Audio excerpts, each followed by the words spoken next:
Изпуквам си гърба, идвам на вечер у вас да те шибам у газа. Толкова много говорене, потече микроф от носа.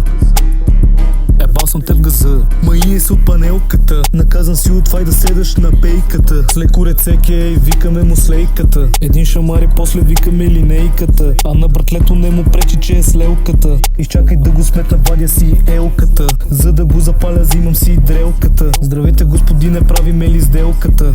Извинете госпожо, вижда ви се зелката. Айде обратно, влазай вътре у панелката.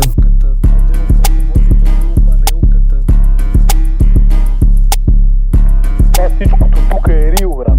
Рил. Ти не може да знаеш, ние сме в кръг пълен с real. Real is fucking N-word, but I can really say that. What as fuck. Nah, but викам се, брат. Вие сте цигани, брат. Ходи ги рабери, брат.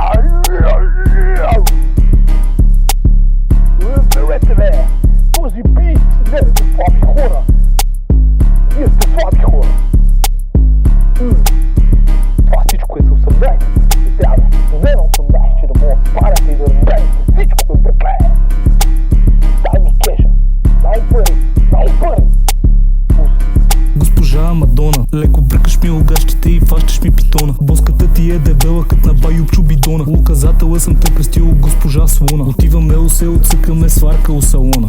Мерцедес емблемата и черен е салона. Пусито толкова дебело изпуска въздух кът балона. Искаш материала, я ведна на мене позванете. Ако некой от вас ме сниша, брат ми, знай, че ще умрете. На секунда почивка си правим между редовете. Ако не ви давам ядане и тревата ще пасете. Я веднага при овцете, мене ще ме разберете. Ще ви еба у свинете. Снимка за районното, веднага вие се усмихнете. Не си, мулъп.